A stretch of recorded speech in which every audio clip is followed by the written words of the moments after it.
is 3-4 hours if you can keep them absolutely focused, the entire population.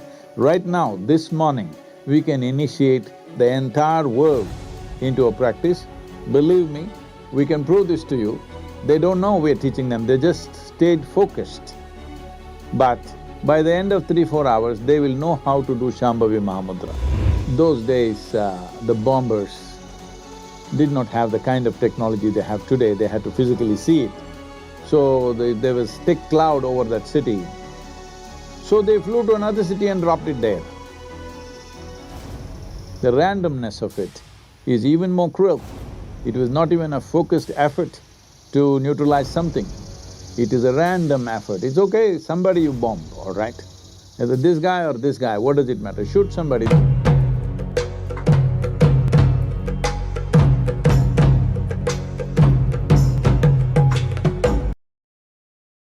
So a guru is a presence, not a person, a certain energy, a certain possibility.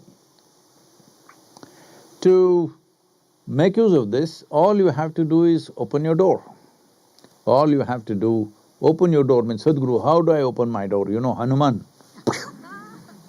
opened his chest, should I do that? No, I don't want to see all that ugliness within you. You're pretty ugly inside, you know. It's a great mechanism, but not a aesthetic one. Hello? Physiologically, I'm saying nobody wants to open the stomach and look inside. There's nothing very pretty out there. Yes, useful things, but not pretty. So, opening does not mean there is some mechanism that you have to open. The only block is you. The only block is you as a person. Why somebody is being referred to as a guru and somebody is not is simply because one has a personality which is opaque, standing in the way. Another has either made himself transparent or learned to move aside. One of these things you must do. If you become absolutely transparent, then there will be certain amount of functional loss in the world. So, at this stage, for most people, it's better to learn to stand aside. You must try this next time in your home. When a guest comes, you open the door, but you just stand in the way. They will clearly understand this is not a welcome home. The moment you open the door, you stand aside. This is a simple sense every human being has. So Guru's persona is just a knock on your door. When you hear the knock, you must stand aside. As I have repeatedly said, I have initiated more people who I have not met than people that I have met. I think in the next few months I am seeing how to take this to a next level using technology. Because if people can use their scientific knowledge and technology to burn out a city or two, I thought we can use the technology to really light up millions of human beings. I'm looking at… see, the only restriction that why is it we can't sit here in this darshan and just initiate the whole world into a meditative possibility, or let's say Shambhavi Mahamudra. Why can't I initiate all of them straight away? The problem is their evolutionary issues are there. They're distracted. They're not focused. If you can get the whole world focused for a small period of time, my idea of small period of time is 3-4 hours if you can keep them absolutely focused, the entire population. Right now, this morning, we can initiate the entire world into a practice. Believe me, we can prove this to you. They don't know we're teaching them, they just stayed focused. But by the end of 3-4 hours, they will know how to do Shambhavi Mahamudra. We can do this. But how to get them focused even when they're in your physical presence? You know, these days, it is not only your body that is itching. The screen, the phone screen is always itching. Hello? Ping, ping, ting, ting, it's going and you have to do it, and if it's not happening, you're worried, why is it not happening? Why is nobody paying attention to you? Why is nobody sending you this and this and this? And in America, this. Why somebody is not sending you some sign? Because culturally you've been trained to look for signs everywhere. You getting it? Well, if you can stay focused, this can be done. We will be doing a large-scale effort in this direction where we can initiate a large mass of people. The struggle is to make them focus, so all our Ishangas, our teachers, will work to get a substantial number of people stay focused, and then we will initiate them without physical presence. This is going to be a significant step, thanks to the virus that we are making this effort. It's always been on my mind, but we've been doing it with physical presence, so we didn't really make the needed effort. Now we are making this effort, and if we successfully get them focused, initiating them is not the problem, wherever they are. Because this is not like a electric light, can I focus it here, can I focus it behind the wall? This is not that kind of thing. It is happening, all it needs is focus. If the focus is there, transmission is effortless. Where there is no transmission, there will be no transformation. Teachings can change you, but cannot transform you. Transformation will happen only when there is a transmission of something that opens up different possibilities within yourself. So, we are in the process of, working out a system where we can have at least 10,000–25,000 people focused at a time, and we initiate them. Well, we've done this in physical presence for much larger numbers, but now technology platforms are limited to the numbers that I mentioned. So this will be happening probably in the next few months, and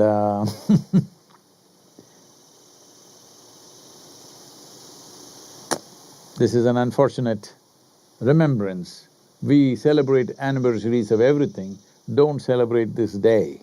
This day we must remember always, the day Nagasaki was bombed, that too by chance. Look at this. It's not like we wanted to kill the people of Nagasaki. We wanted to drop it on another city. And that city had too much cloud that day. Those days, the bombers did not have the kind of technology they have today, they had to physically see it. So there was thick cloud over that city. So they flew to another city and dropped it there. The randomness of it is even more cruel. It was not even a focused effort to neutralize something. It is a random effort. It's okay, somebody you bomb, all right? Either this guy or this guy, what does it matter? Shoot somebody. These days you're seeing this, shooters are coming in public spaces. They're not planning to shoot somebody who is their enemy or somebody with whom they have a fight. Just shoot somebody. Well, the entire movement of what you are referring to or what we are referring to as terrorism is just this: shoot somebody. Shoot this particular person is human enmity. I'm not saying it's good, but at least it is controlled by its own nature because it's focused on a specific person. Terror is a terrible thing because shoot somebody, it doesn't matter who. Man, woman, child, if you don't get anybody, shoot the dogs on the street. Anything, shoot something. So, this nuclear bombing, which in 1944 was a fresh exploration into science and technology. It was new. and just bomb somebody. And it was nicknamed Fat Man. All of you.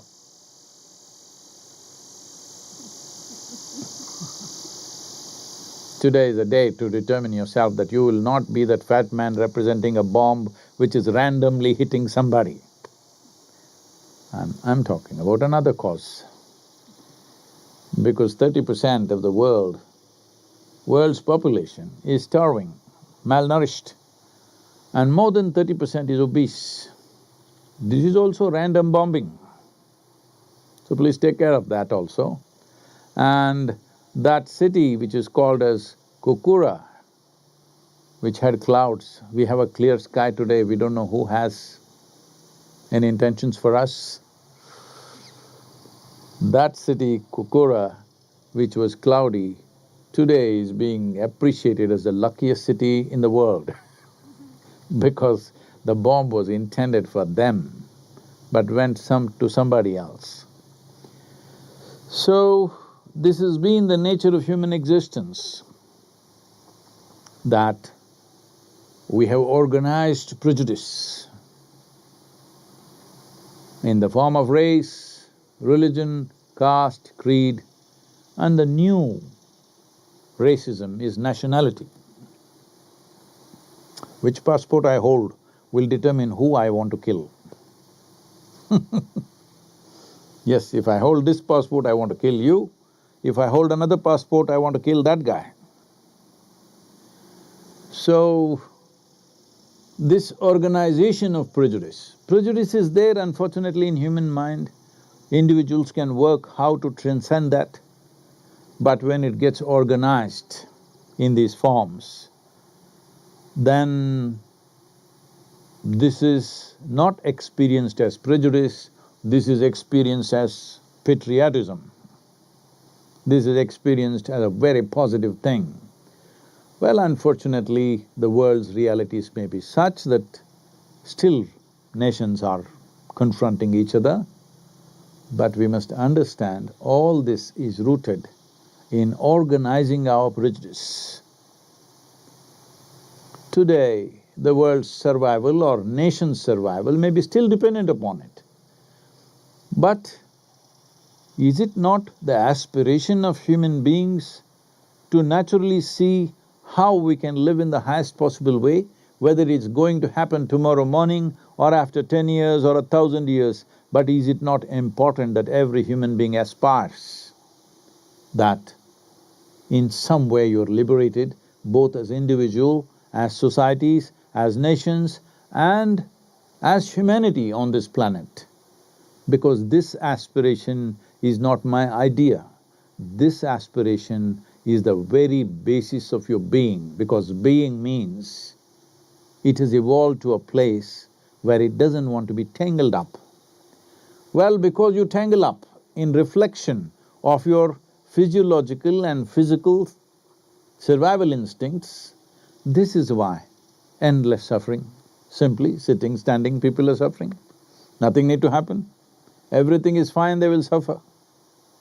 When everything is perfectly fine, they still suffer because what is longing to be free has been bound by your ignorance. Chronic ailments like diabetes, hypertension, asthma, eating disorders, and many of these kinds which are all essentially generated from within. All these things can be quelled from within if only we are willing to pay a certain level of attention to the innermost dimension of who we are. Inner engineering is a powerful process of approaching the inner core of who you are in a scientific manner, and this is definitely a way to create a healthful life. Up until Shambhavi in January 2021, I've just been living with pain in the body. The first result I'd like to point out about Shambhavi Kriya is that it's had a tremendous effect on my physical well-being. Somehow, some way, I don't know the science behind it, but it's keeping me free of pain. Being able to sit without noticing my body for long, long periods of time, that has just had tremendous impact on my mental and emotional stability. Recently, these papers have been published, maybe you already read it. A certain group of scientists and doctors in United States, from Indiana University, some from Harvard University and Florida, they studied people who've been practicing inner engineering. The genetic tendencies are changing simply with the inner engineering practices. So they recorded all these things, the biomarkers and everything. One thing that determines the nature of your experience and your mental and emotional condition is what is called as BDNF, that is brain-derived neurotropic factors.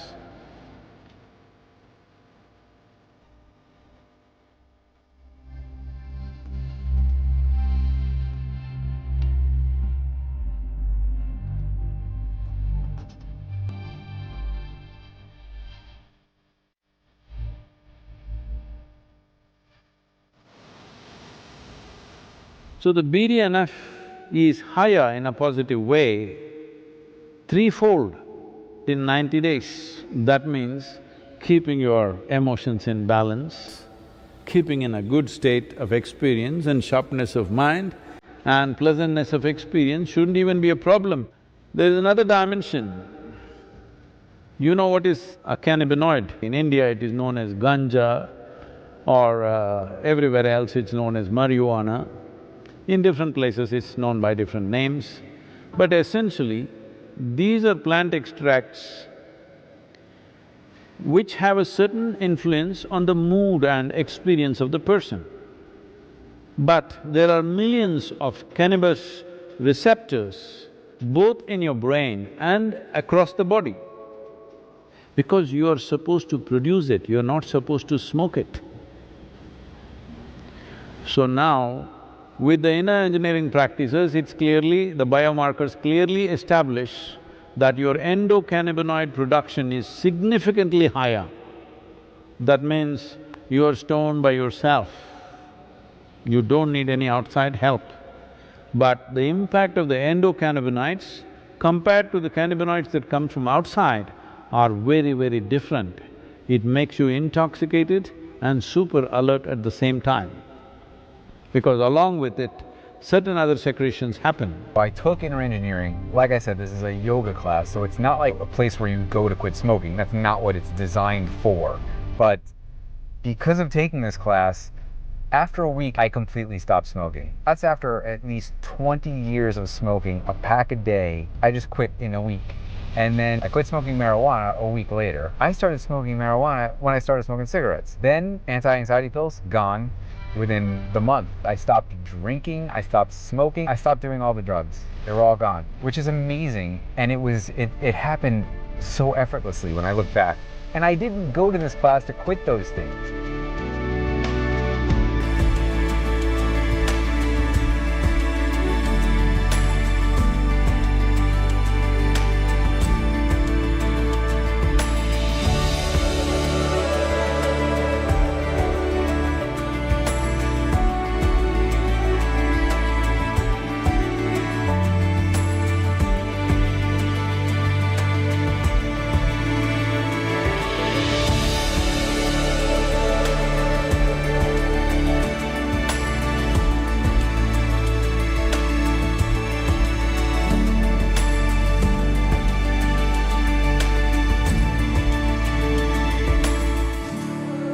Genes which are fundamentally responsible for your immune system are also highly enhanced. So, from the laboratories in America, from the top universities in America, it's coming that clearly they're saying 220 genes which activate your immune system, they're all elevated because of the practice. You didn't drop from heaven, as some people believe. You evolved. The qualities of an amoeba, an earthworm, a grasshopper, a buffalo, every kind of beast that evolution went through, elements of those qualities are still with you. So, these are all compulsive tendencies. The evolutionary process, the modern neurology recognizes that there is a part of your brain which is reptilian, which is approximately the size of your fist. That means it's at that stage of development, which is instinctive and does things in a certain way.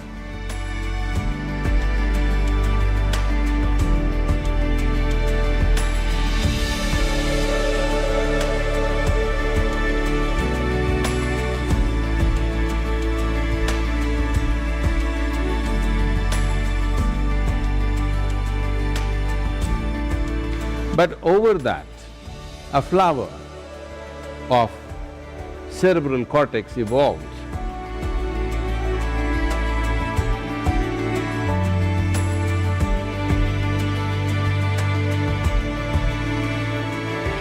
Which is a happening which happened after human spine became erect. Which is what makes you human, which is what gives you thoughts about universality of the existence, which is what gives you an idea that everything is one, which is what allows you to be a scientist, this is what allows you to be a spiritual seeker. But if you go back to this, all you have is instincts of survival.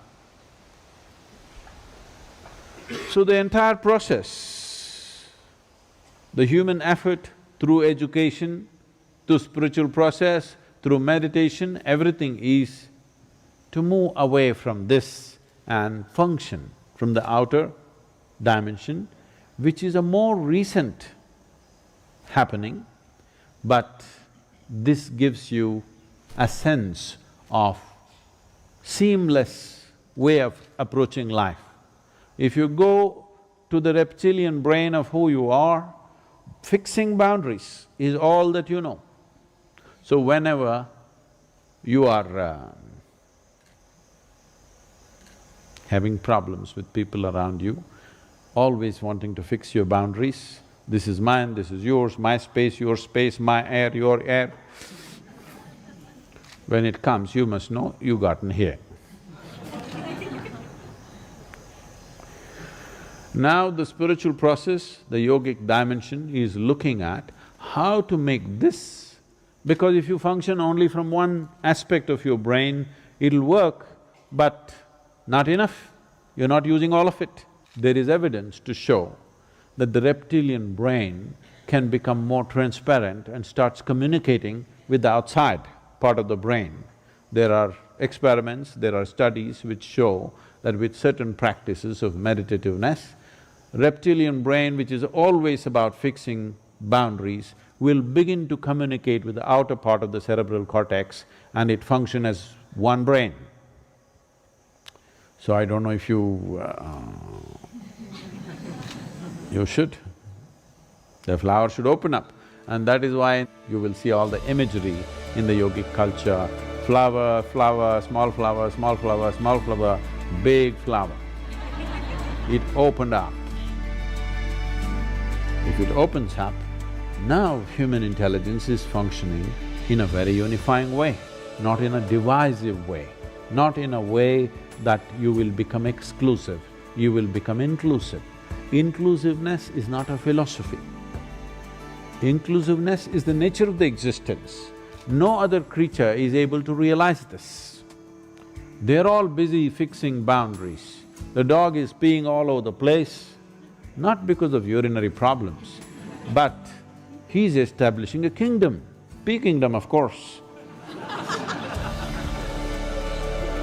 Human beings are not any different. They're doing the same things in a different way. This is mine, that is mine, that is mine, that is mine. Fixing a kingdom, when it's possible, push it a little bit. When it's possible, push it a little bit. Not possible, put the wall. Happening all the time. So something that I particularly noticed is how comfortable I am within myself.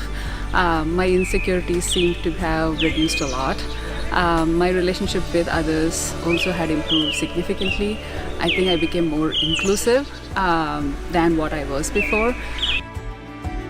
Shambhavi Mahamudra, just a simple practice for 21 minutes increases brain function and neuronal regeneration. This means as you grow old, you will become more intelligent. Usually young people think you're getting stupid. Yes, your brain is actually growing, you understand? It's getting better by the day. Now there is scientific evidence. We always knew this, but today a meter has to say it. If a man says it, it's not true. If a man says it, it's doubtful. But a meter has to say it. Now the meters are saying it. The meters are saying your brain is actually growing by doing a simple 21-minute practice. And you don't believe the meter. You just do the practice for 3 months and see, you will see how clear and how smart your mind is suddenly.